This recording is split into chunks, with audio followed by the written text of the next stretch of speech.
Baik, Assalamualaikum warahmatullahi wabarakatuh. Bismillahirrahmanirrahim. Alhamdulillahi rabbil alamin. Wassalatu wassalamu ala asyrafil anbiya wal mursalin. Sayyidina wa habibina wa syafi'ina wa qurrati a'yunina Muhammadin sallallahu alaihi wasallam. Amma ba'du. Baik, teman-teman yang saya hormati, masuk pada perkuliahan perdana mata kuliah Al-Quran dan Ulumul Quran.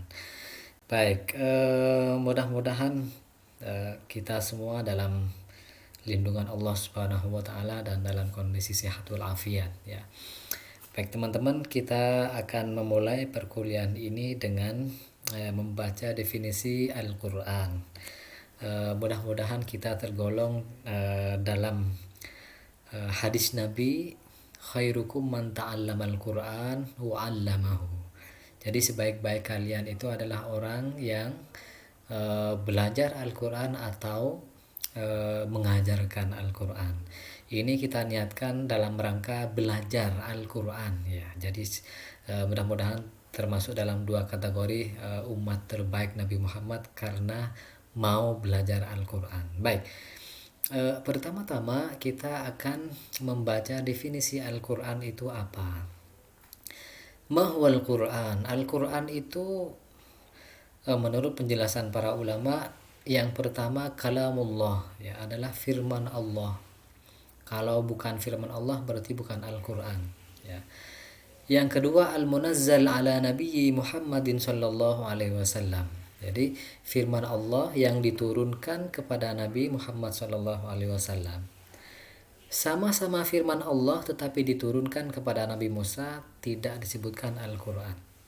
Karena syarat Al-Quran itu harus diturunkan kepada Nabi Muhammad. Oke.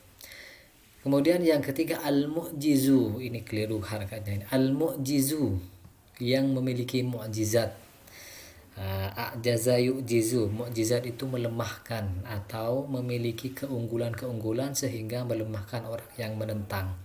Al-Quran itu memiliki mukjizat, baik mukjizat secara kebahasaan, secara makna, badi dan bayannya, susunan keindahan Al-Quran. Bagaimana surat Al-Fil misalkan, alam taro kaifa fa'ala rabbuka bi ashabil fil alam yaj'al kaydahum fi tadlil wa arsala alaihim tayran ababil. Jadi bahasanya itu indah ya. Selain makna bahasanya indah, struktur bahasanya juga indah. Nah, ini salah satu kemukjizatan Al-Quran ya. Kemudian Al-Quran itu al-muta'abbad bitilawatih ya. Orang yang membaca Al-Quran itu dinilai berpahala, beribadah. Al-manqul bitawatir, yang dinukil atau dipindahkan ya, bitawaturi dengan mutawatir, dengan jalan mutawatir ya. Mutawatir itu diriwayatkan oleh banyak sekali para ulama mulai dari generasi pertama sampai sekarang ya, yang tidak mungkin mereka itu melakukan kebohongan publik ya. Itu namanya mutawatir. Kalau sudah mutawatir riwayatnya itu sudah paling kuat ya, dan paling otoritatif ya. Al-maktub fil masahif. Al-Quran itu al-maktub fil masahif, yang ditulis di dalam mushaf-mushaf. Nah, ini kan sekarang ada Al-Quran digital. Apakah itu masuk dalam kategori Al-Quran? Nah, nanti kita bahas yang di lain waktu. Min awwali suratil Fatihah ya. Ini yang betul al-maktubuh ya, bukan al-maktubih ya. Al-maktubuh yang ditulis fil masahifi, di dalam mushaf-mushaf. Min awwali suratil Fatihah, ini salah, kok banyak salah harokatnya ini. Min awwali suratil Fatihati, dari awal surat Al-Fatihah sampai surat An-Nas, itu Al-Quran. Jadi Al-Quran itu adalah kalamullah yang diturunkan kepada Nabi Muhammad, yang memiliki mukjizat, kemudian berpahala bagi yang membacanya, yang dinukil secara mutawatir, ditulis di dalam mushaf-mushaf dari surat Al-Fatihah sampai surat An-Nas. Itu Al-Quranul Karim yang didefinisikan oleh para ulama ya. Kemudian dalam mata kuliah ini kita akan membahas tentang ulumul Quran ya. Apa itu ulumul Quran? Ulumul Quran itu berasal dari dua kata ya. Ulum kemudian Al-Quran. ulum itu jamaknya dari kata ilm yang berarti pengetahuan atau ilmu, ya. Sedangkan Al-Qur'an sebagaimana tradisi di awal, definisi di awal tadi, ya, kitab suci Al-Qur'an dengan batasan-batasan yang tadi diturunkan kepada Nabi Muhammad, memiliki mukjizat, kemudian dipindahkan secara mutawatir dari berbagai generasi, dari generasi awal sampai sekarang, kemudian al-muta'abbad bitilawati. Al-Quran itu bisa bermakna al-qiraah juga, bacaan, atau kumpulan al-jam'u, ya. Ini makna Al-Quran. Jadi kalau digabung ulumul Quran itu apa secara bahasa? Ilmu atau pembahasan-pembahasan yang terkait dengan Al-Quran, atau ilmu yang membahas tentang Al-Quran, itu ulumul Quran secara bahasa. Mari kita baca definisi ulumul Quran secara istilah. Ini saya nukilkan dalam kitab Mabahith fi Ulumil Quran karya Syekh Manna'ul Qattan. Jadi ulumul Quran itu adalah al-ilmu alladhi yatanawalul abhas al-muta'alliqah bil Quran min haitsu ma'rifati asbabin nuzul wa jam'il qur'ani wa tartibihi wa ma'rifatil makki wal madani wan nasikh wal mansukh wal muhkam wal mutasyabih ila ghairi dzalika mimma lahu silatun bil Quran. Teman-teman nanti ini tolong ditulis ya. Definisi ini ditulis kemudian dilengkapi dengan harokat, ya. Apa ulumul Quran itu? Yakni ilmu yang mencakup pembahasan-pembahasan al-abhas yang berkaitan dengan Al-Quran. Kemudian berkaitan dengan Al-Quran apanya? Dari sisi informasi tentang asbabun nuzul, ya, sebab-sebab turunnya Al-Quran, ya. Wajam'il Quran, dan kodifikasi Al-Quran, ya. Kodifikasi Al-Quran ini maksudnya pengumpulan Al-Quran. Bagaimana dulu Al-Quran yang masih tercerai-berai di dalam tulang belulang, di kulit binatang, kemudian dikumpulkan mulai dari tidak ada harokatnya, tidak ada titiknya, kemudian berevolusi sampai menjadi Al-Quran, mushaf Al-Quran yang berada di tangan kita, itu namanya akan dibahas di dalam kodifikasi Al-Quran, ya, itu ya. Kemudian tertib penulisan, ya. Tertib penulisan itu ya sistematika penulisan Al-Quran. Bagaimana kenapa kok surat Al-Fatihah di dalam mushaf itu ditaruh paling awal, padahal yang turun pertama kali surat Al-Alaq misalkan, Iqra bismi rabbikal ladzi khalaq gitu, ya. Tetapi kenapa yang ditaruh di awal kok Al-Fatihah? Kenapa kok yang ditaruh terakhir itu surat An-Nas? Nah, itu dibahas di dalam ilmu tartibil Quran, ya, tertib penulisan Al-Quran. Kemudian ada ayat Makkiyah Madaniyah, ya. Makki ayat yang turun di Makkah, yang turun di Madinah, nasikh mansukh. Nasikh ayat yang menghapus, mansukh sesuatu yang dihapus, ya. Ayat muhkam mutasyabih, ya, sampai pembahasan-pembahasan lain yang berkaitan dengan Al-Quran. Jadi intinya ulumul Quran itu adalah ilmu yang membahas tentang hal-hal yang berhubungan dengan Al-Quran, yang dari sisi asbabun nuzul, kemudian kodifikasi Al-Quran, tartibnya, makki madani, nasikh mansukh, muhkam mutasyabih, sampai pembahasan-pembahasan lain yang berkaitan dengan Al-Quran. Itu contoh sederhananya seperti ini. Misalkan ada Al-Quran nih, Al-Quran surat Al-Ikhlas. Surat Al-Ikhlas ini dari sisi pembahasan makki madaninya apa? Ayat makkiyah karena turun di Mekkah, ya. Biasanya surat makkiyah itu ciri-cirinya pendek-pendek, misalkan kata-katanya kuat-kuat, ya. Sedikit tapi mengandung kuat pesan yang sangat kuat sekali. Nah, itu surat Al-Ikhlas, surat makkiyah, ya. Jadi dibahas itu ada ciri-ciri surat makkiyah, surat madaniyah, nanti ada di penjelasan di akhir nanti. Kemudian surat Al-Ikhlas ini asbabun nuzulnya apa? Kenapa kok tiba-tiba turun surat Al-Ikhlas? Qul huwallahu ahad. Katakanlah Muhammad, Allah itu esa, satu. Nah, kenapa asbabun nuzulnya ini? Kenapa tiba-tiba Nabi Muhammad disuruh membaca Qul huwallahu ahad, Allahus samad, lam yalid wa lam yulad wa lam yakul lahu kufuwan ahad?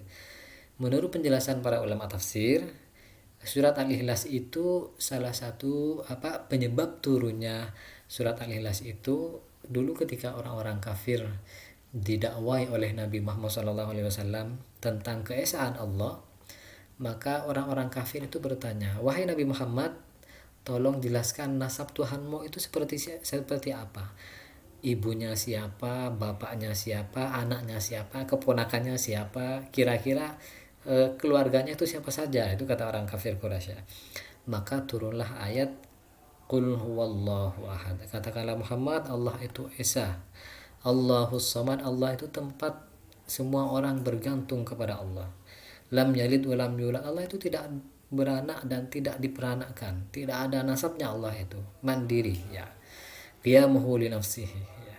Walam yakul lahu kufuwan ahad, dan tidak ada sekutu pun yang menyamai Allah Subhanahu wa taala. Ini salah satu pembahasan dari aspek asbabun nuzul. Kemudian dari sisi tartibil Quran, surat Al-Ikhlas itu terletak sesudah surat apa, ya. Surat apa, kemudian setelahnya surat apa, kemudian perbedaan ulama tentang tertib Al-Quran tadi. Misalkan dari tadi dijelaskan kenapa surat Al-Fatihah ditaruh paling awal padahal bukan surat yang paling awal turun. Nah, itu nanti dibahas termasuk surat Al-Ikhlas ini tertibnya di mana, ya. Sebelum surat Al-Falaq, ya, dan setelah surat Al-Kafirun, ya. Ya, nanti teman-teman cek ini tartibnya setelah surat apa dan setelah surat mana. Kemudian dari sisi pembahasan muhkam mutasyabih, apakah surat Al-Ikhlas ini adalah surat yang muhkam atau tergolong dalam ayat-ayat yang mutasyabih yang belum jelas? Nampaknya masuk dalam kategori surat ayat muhkam yang jelas pesannya bahwa tentang Allah itu Maha Esa. Jadi membaca Al-Quran dari berbagai macam aspeknya, ada asbabun nuzul, tertib ayat, muhkam mutasyabih, makkiyah madaniyah, ada khos, mutlaq muqayyad, kemudian ada qiraat, kemudian ada ilmu mawatinin nuzul, ya, di mana dia diturunkan, berkenaan dengan apa, dan macam-macamnya. Jadi membaca Al-Quran itu butuh ilmu. Intinya apa itu ilmunya? Ulumul Quran, ilmu-ilmu tentang yang membahas tentang Al-Quran. Kita tidak bisa memahami Al-Quran dengan baik tanpa ulumul Quran. Kadang-kadang orang dengan memahami melalui terjemahan sudah berani menafsirkan Al-Quran. Jangan, itu keliru, ya, itu tidak bagus. Pasti nanti ada banyak kesalahan-kesalahan kalau hanya memahami Al-Quran itu berdasarkan terjemah. Karena memahami Al-Quran itu butuh ilmu asbabun nuzul, tertib ayat, mutasyabihat, muhkam, makkiyah madani, nasi mansuh, dan lain sebagainya. Jadi pada intinya ulumul Quran itu digunakan oleh para ulama untuk memahami sebetulnya apa sih maksud dan pesan Tuhan dalam Al-Quran itu, kira-kira begitu. Jadi ini cabang-cabang pokok bahasan ulumul Quran. Nah, ini banyak sekali. Kalau mau menjadi penafsir Al-Quran harus faham ini, ya. Harus pernah belajar dan faham tentang ini. Misalkan satu, ilmu adab tilawatil Quran, ilmu tata cara atau etika ketika membaca Al-Quran. Baca basmalah dulu, harus punya wudhu, menghadap kiblat dengan niat ikhlas, dan lain sebagainya. Kemudian ada ilmu tajwidil Quran, tata cara kaifiyatun nutqi, bagaimana tata cara pengucapan atau pelafalan lafaz Al-Quran dengan baik, ya. Apakah idgham, izhar, ikhfa, apakah bacaan panjangnya mad tabi'i, mad wajib muttasil, mad jaiz munfasil, dan lain sebagainya, ya. Ilmu mawatinin nuzul, ilmu yang menjelaskan tentang penjelasan kapan ayat Al-Quran itu turun. Apakah di musim dingin, di musim di musim panas, kemudian di musim di pagi hari, di malam hari. Ini dibahas di sini. Ada ilmu tawarikhun nuzul, ilmu sejarah turunnya Al-Quran, ya. Kemudian ada ilmu asbabin nuzul, sebab-sebab turunnya Al-Quran. Kenapa ayat ayat-ayat Al-Quran atau sebagian ayat Al-Quran turun berkenaan dengan kisah apa, berkenaan dengan kasus apa, ya. Ilmu qiraat berbicara tentang bacaan-bacaan Al-Quran yang berbeda. Misalkan tadi Qul huwallahu ahad Allahus samad lam yalid wa lam yulad wa lam yakul lahu kufuwan ahad. Itu yang ada yang baca kufuan ahad, ada yang baca kufan ahad, ya. Macam-macam ya ilmu qiraat itu, ya. Jadi misalkan wadduha wal laili idza saja, wadduhi dibaca wadduhi, itu nanti dibahas di ilmu qiraat yang semuanya itu ada riwayatnya dari Nabi, ya. Jadi tidak sembarangan ilmu qiraat itu, ya. Jadi ada riwayatnya. Ilmu gharibil Quran, ilmu yang mempelajari tentang kosakata yang janggal atau yang aneh, ya. Seperti kata-kata fatir. Dulu orang Arab sempat disibukkan atau dibingungkan dengan kata-kata fatir, fatirus samawati wal ard. Kita paham makna fatir, pencipta, karena sudah ada maknanya, ya. Dulu sebelum ada maknanya sempat orang bingung makna fatir itu apa. Ilmu i'rabul Quran berbicara tentang gramatika Al-Quran. Ilmu wujuh wan nadhair berbicara tentang makna mustarak, makna-makna beberapa kata satu makna atau satu kata memiliki beragam makna di dalam ayat-ayat yang lain, ya. Misalkan kata sholat itu bisa bermakna sholat, bisa bermakna doa di dalam beberapa ayat, ya, tergantung konteks ayatnya seperti apa. Ilmu ma'rifatil muhkam wal mutasyabih, ya, tadi dijelaskan muhkam mutasyabih, ilmu nasikh wal mansukh, ilmu yang ayat yang menghapus dan yang dihapus hukumnya, ya. Ilmu bada'i'ul Quran, ilmu yang berbicara tentang keindahan susunan bacaan Al-Quran, ya. Misalkan ilmu badi. Al-Quran itu selain indah maknanya secara makna, juga indah secara struktur katanya, tarkib kalimatnya. Ini dipelajari di ilmu bada'i'ul Quran. Ada ilmu ijazil Quran, ilmu kemukjizatan Al-Quran, baik secara kebahasaan, secara saintifik. Misalkan sudah banyak penelitian-penelitian yang menyatakan bahwa Al-Quran itu sesuai atau sejalan dengan sains yang baru ditemukan di abad ke-20, ya. Al-Quran sudah berbicara 14 abad yang lalu, ya. Kemudian ada ilmu tanasubil ayatil Quran, ilmu yang berbicara tentang keserasian atau kesesuaian ayat Al-Quran dengan ayat sebelumnya dan sesudahnya. Ilmu aqsamil Quran, ilmu yang berbicara tentang sumpah, ya. Sumpah Al-Quran itu banyak menggunakan kata sumpah. Wadduha wal laili idza saja, demi waktu duha, demi waktu malam ketika dia gelap gulita, ya. Wattini waz zaitun, demi buah tin dan demi buah zaitun, ya. Ilmu jadarul Quran. Nah, ini semua adalah cabang-cabang atau pokok bahasan ulumul Quran yang dijelaskan oleh para ulama dan digunakan untuk memahami ayat Al-Quran. Nah, maka sebagian ulama menyebut ulumul Quran ini sebagai usulut tafsir, pokok-pokok ilmu tafsir. Jadi kalau ingin menafsirkan Al-Quran, pokoknya di ulumul Quran. Gak bisa ulumul Quran, tidak akan bisa menafsirkan Al-Quran. Atau kalau nekat menafsirkan Al-Quran tanpa ulumul Quran, nanti akan melahirkan tafsir yang sesat dan menyesatkan. Maka dari itu ilmu Al-Quran, belajar ulumul Quran bagi teman-teman yang ingin memahami Al-Quran itu merupakan sesuatu hal yang wajib, ya.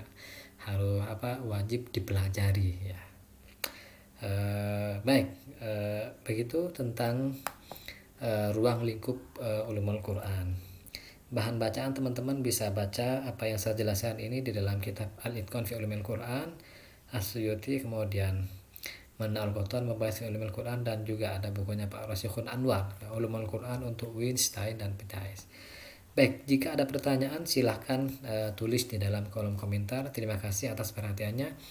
Mudah-mudahan bermanfaat. Wallahul muwaffiq ila aqwamit thoriq. Wassalamualaikum warahmatullahi wabarakatuh.